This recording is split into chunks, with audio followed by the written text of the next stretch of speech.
Bon matin à tous, bienvenue à votre café matinal dans la parole de Dieu. Et nous regardons à un appel prophétique qui résonne dans les nations.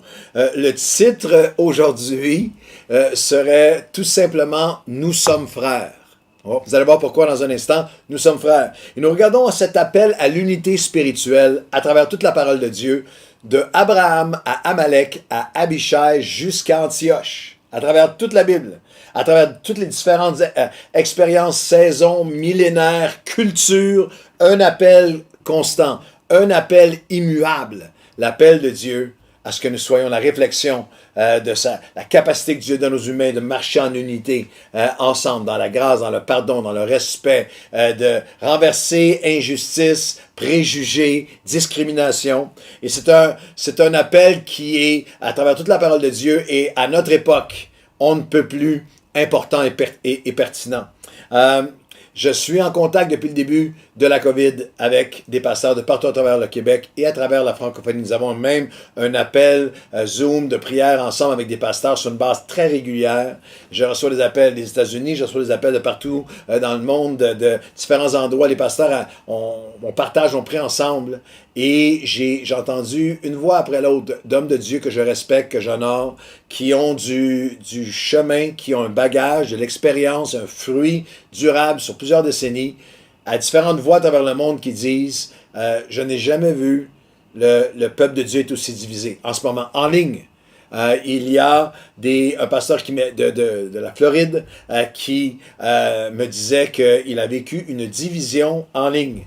Il a vécu 3 membres de son comité d'église, le CA ou le comité diacre, le comité d'anciens, publiquement quitter l'église, amener des gens à leur suite avec fracas sur le fait que le pasteur n'a pas pris la même position que eux sur le port du cache-visage ou du masque pendant la pandémie. Et là, l'Église étant... Mais dit, les années qu'on travaille ensemble, puis il dit, juste avant ça, il dit, les derniers 2 ans étaient des années d'unité, des années d'effervescence. L'Église est en train de remonter. Alors aujourd'hui, en plein milieu de semaine, comme vous savez, à tous les milieux de semaine, et quel que soit le moment où vous voyez ce podcast, on prend une journée par semaine pour le jeûne et pour la prière. Bien, je jeûne et je prie pour l'unité du corps de Christ. On va le faire toute la journée avec vous. Nous, je vais avoir cette réunion avec les pasteurs en prière. Je vais l'avoir aussi avec notre staff. Ça, c'est à chaque semaine. Nous prions pour l'unité ensemble en Zoom. Et très bientôt, à Nouvelle Vie, dans le mois de septembre, si vous voyez ce podcast avant le mois de septembre, nous allons rétablir le retour ensemble à l'église, retour à des réunions de prière ensemble. Mais aujourd'hui, je jeûne et je prie pour l'unité spirituel du peuple de Dieu. Et Abraham était non seulement le père de la foi, mais un modèle de foi, parce que dans le Nouveau Testament, l'apôtre Paul dira, dans l'Épître aux Romains, il dira, Romains chapitre 4, regardez à Abraham.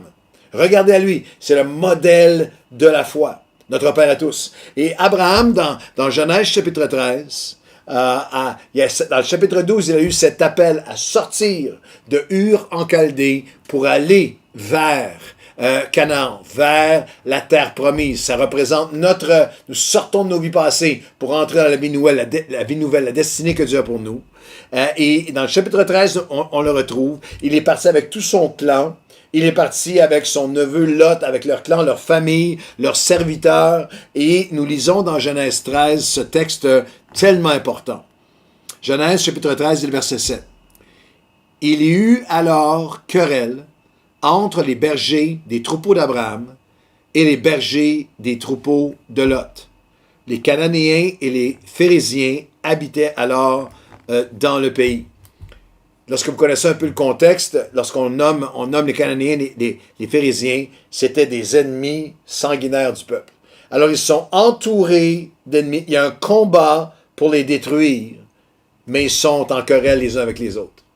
Il y a une possibilité, il y a un spectacle qui est navrant, qui est désolant, qui est tragique spirituellement, c'est que lorsque nous cessons de nous unir pour combattre pour les armes, pour la justice, contre l'ennemi, contre les ténèbres, et que la querelle vient à l'intérieur. C'est ce qui prend place ici.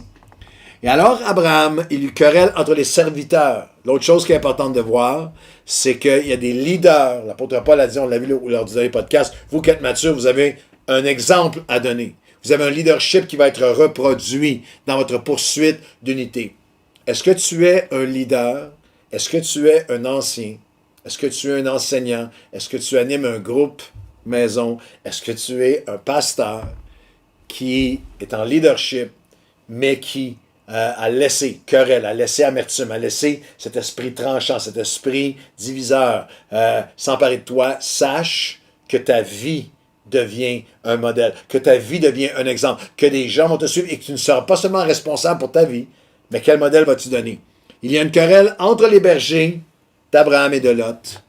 Et Abraham dit à Lot qu'il n'y ait pas, je suis dans Genèse chapitre 13, verset 8, qu'il n'y ait pas, je te prie, de conflit, de division, de dispute entre moi et toi, entre mes bergers et tes bergers. Il est tellement conscient de l'effet que sa décision va avoir, de son influence spirituelle. Il dit à Lot, comme nous allons être entre nous, comme nous allons être entre églises, comme nous allons être entre mouvements d'église, comme nous allons être entre pasteurs, comme nous allons être entre leaders et anciens d'une église, ainsi un ton va être donné, qu'il n'y ait pas entre nous, ni entre mes bergers et tes bergers, qu'il n'y ait pas de conflit, de division, car nous sommes frères.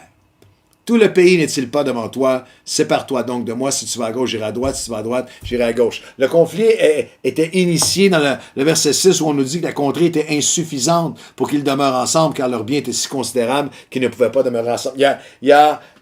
Abraham remonte d'Égypte. Il est établi, il est prospère, il avance étape par étape. Il y a une querelle entre eux, entre les serviteurs. Pour que vous compreniez le contexte historique. Le minimum de contexte dans cette culture patriarcale donnait la chose la plus naturelle, la plus normale. Ceux qui lisaient ces textes, qui connaissaient un peu le contexte, sont bouche bée de la réaction de Lot. Parce que Abraham est le père, Abraham est le leader. Et même lorsqu'on regarde dans le chapitre précédent, on voit qu'Abraham a pris son neveu Lot sous son aile, comme un protecteur, comme un pourvoyeur. Alors que son propre père était décédé, il l'a pris sous son aile. Si Lot est encore là, si Lot a prospéré, si Lot est béni, si Lot a avancé, c'est à cause d'Abraham qui l'a couvert. Alors, il aurait dû, lorsqu'il commence à y avoir ces tensions entre les serviteurs, c'était la normalité pour Lot, le neveu le plus jeune, de dire à Abraham, prends la place et nous on va. Et non seulement la normalité, mais c'était la logique. Parce que dans le chapitre suivant, on va avoir une description des armées d'Abraham. C'est Abraham qui avait l'autorité, c'est Abraham qui avait le pouvoir, c'est Abraham qui avait les soldats, c'est Abraham qui avait tout. Et tous les serviteurs, lorsqu'ils voient les deux leaders ensemble, parlementer, c'est certain que tous les serviteurs d'Abraham s'attendent à ce que tout simplement Lot plie et cède la place. Et tout le monde est estomaqué lorsqu'Abraham dit non, qu'il n'y ait pas de conflit entre toi et moi, entre tes serviteurs et mes serviteurs, car nous sommes frères. Wow! Abraham était prêt à sembler perdre la face devant les hommes pour ne pas perdre la face de Dieu sur sa vie. Il était prêt à faire taire les voix. Pouvez-vous imaginer les serviteurs autour? Comment peut-il? Comment ose-t-il? Laisse-toi pas faire. Abraham, cette espèce d'arrogant, d'insolent, de Lot, Abraham, toutes ces voix autour de lui. Et Abraham, lui, n'est pas à l'écoute de ces voix-là. Il cherche une autre voix. Il cherche une autre approbation. Il n'est pas... plusieurs d'entre nous avons été tellement préoccupés par ne pas perdre la face qu'on a perdu la face de Dieu. Tellement préoccupés par toutes les voix autour et qui a raison et qui a tort. Abraham vivait à un autre niveau, à une autre dimension. Toutes les voix autour de qui avait raison, qui était juste, qui était victime d'injustice, c'est pas toi. Comment peut-il réagir comme ça envers toi, tout ça? Abraham est à la recherche d'une autre voix. Et Dieu dit à Abraham, au verset 14 de Genèse 13, Abraham leva les yeux, après que c'est séparé de Lot, Abraham a dit à Lot, prends la meilleure terre, prends le meilleur terrain. Et Lot s'est dirigé vers les terres qui lui apparaissaient les meilleures, mais qui étaient pour être celles qui étaient pour amener sa destruction. Et Abraham s'est retrouvé dans ce qui semblait être un lot de terre aride et sans grande prospérité aux promesses. Mais, lorsque se fut séparé de lui au verset 14, le Seigneur lui dit, Abraham, Parce que tu as fait ça, là, lève les yeux. Et du lieu où tu es, regarde le nord, le sud, l'est, l'ouest, tout le pays que tu vois, je vais te le donner. Tout ce que ton pied va fouler. Et là, il y a une postérité, on lui parle. Il y a un portrait prophétique d'une bénédiction terrestre, une bénédiction éternelle. Et je veux dire que le royaume de Dieu a besoin de toi et de moi. A besoin d'hommes et de femmes qui aujourd'hui vont dire, c'est pas le plus important qui a eu raison, c'est pas le plus important ce que j'ai été blessé, c'est pas le plus important que ce que j'ai fait pour toi, c'est pas le plus important ma réputation, qu'il n'y ait pas de conflit entre nous, en personne, en ligne, à l'église, dans la famille, entre les familles, qu'il n'y ait pas de conflit entre nous. Nous sommes frères. Il y a celui qui va élever l'appel d'unité, de fraternité, au-delà de ses considérations personnelles, il va encore entendre la voix de Dieu. Tu vas encore entendre la voix de Dieu. Je vais entendre la voix de Dieu qui va dire, parce que tu as fait ça, il n'y a pas de limite, il y a une dimension illimitée à la bénédiction que le Seigneur va répandre sur toi. Est-ce qu'on peut prier ensemble? Seigneur, aujourd'hui, à cette journée de jeûne de prière, je prie pour ton peuple. Je prie pour l'unité du peuple de Dieu, entre les leaders, entre les familles, entre des personnes d'opinion différentes, sur la pandémie, sur les modes de résolution de la pandémie, sur les modes de distanciation, sur toutes sortes de sujets. Seigneur mon Dieu, élève-nous au-delà de ce qui humainement nous aurait divisés et que nous puissions élève au milieu de ton peuple des Abraham qui vont dire qu'il n'y a pas. Notre combat n'est pas les uns contre les autres.